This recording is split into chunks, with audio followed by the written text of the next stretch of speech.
The crawl space, I'm sharing this because I need to get it out of my head, and the police report was unsatisfactory.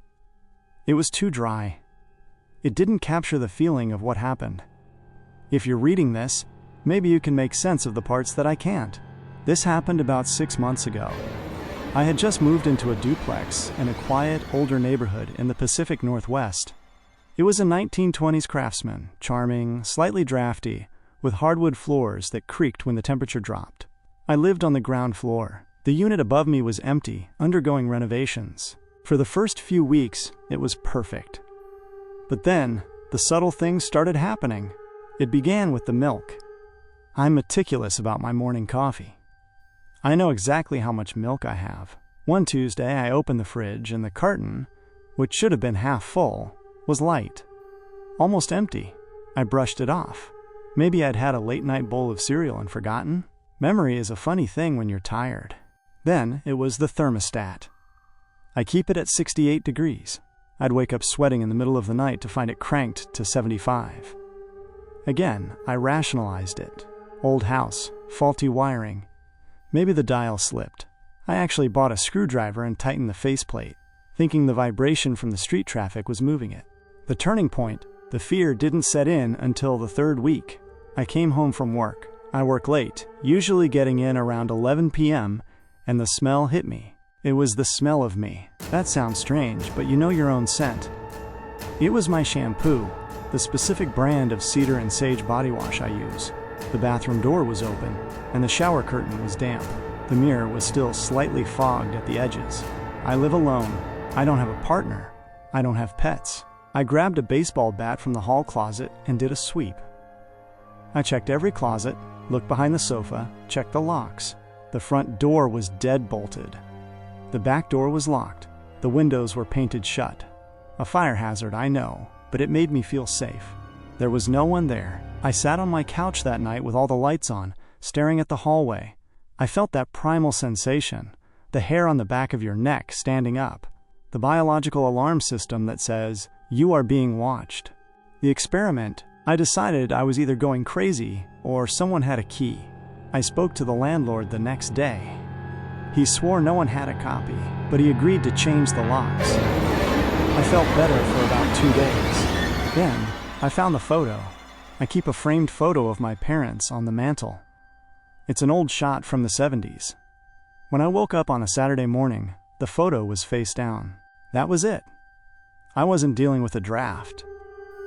I went to the electronics store and bought a small, motion-activated nanny cam. I didn't hide it inside a teddy bear or anything cliché. I just tucked it on top of a bookshelf, obscured by a plant, facing the hallway and the bathroom door. I left for work that Monday, feeling sick to my stomach. I wanted to catch something, but I was terrified of what I would catch. The footage. I got home at midnight. I didn't even take off my coat. I pulled the SD card, plugged it into my laptop, and sat at the kitchen island. The first few hours were nothing. Just the empty house, the shifting shadows of the afternoon sun. Then, at 2:14 p.m., the motion sensor triggered. The video file opened. My heart hammered against my ribs. I saw the hallway. For a moment, nothing happened. Then, the ceiling hatch, the small square panel that leads to the attic crawlspace, slowly lifted. I didn't even know that hatch opened. I thought it was sealed. A pair of legs swung down. They were pale, dirty. A man dropped onto my floor. He wasn't big or imposing. He was incredibly thin, wiry, wearing nothing but a pair of oversized boxers. But here is the part that made me stop breathing. He stood up and stretched, casually, like he had just woken up from a nap. He didn't look nervous. He didn't look like a thief. He looked at home. He walked into my bathroom. I watched the timestamp. He was in there for 20 minutes. When he came out, he was wearing my bathrobe. He walked into the kitchen, off camera, and I watched him come back eating an apple from my fruit bowl. He moved through the house with a terrifying familiarity.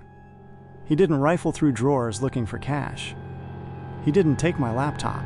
He just lived there. He turned on the TV. The volume must have been low. He lay on my couch. He picked up a book I had been reading and flipped through it. Then, at 5:45 p.m., about 30 minutes before I usually get home, he sprang into action. He meticulously cleaned up. He folded the blanket on the couch exactly how I do. He washed the apple core in the sink and put it in his pocket. He didn't even leave trash. He went back to the hallway, stripped off my robe, hung it up, and climbed back into the ceiling. The discovery: I didn't stay in the house. I ran out to my car and called the police from the driveway.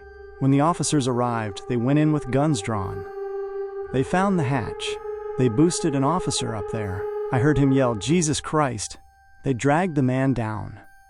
He didn't fight. He just stared at me. He had this small, serene smile, like we were old friends, and I was being rude. But it was what they found in the crawl space that haunts me. It wasn't just a sleeping bag. He had built a life up there. But he had built my life. He had stolen small things I wouldn't miss. Old receipts I had thrown away. Wrappers. A discarded shirt I had torn and tossed in the trash. He had taped them to the insulation in the attic walls. He had created a collage of me, and in the center of his bed, a pile of insulation and old rags, was a mannequin head. A styrofoam wig stand he must have stolen from a shop. He had drawn a face on it with a marker. He had drawn my face, not a caricature, but a detailed, obsessive portrait. And he had glued hair to it. The police asked if I had cut my hair recently. I told them I trimmed my own bangs over the sink a few weeks ago. He had been collecting the hair from my bathroom trash. The aftermath: the man was a drifter. No ID, no history. The police called it phrogging, people living in your home without you knowing. They took him away, and he's in a state psychiatric facility now. But I moved out the next day. I couldn't stay, because there was one thing the police didn't notice, but I saw in the video before I handed it over.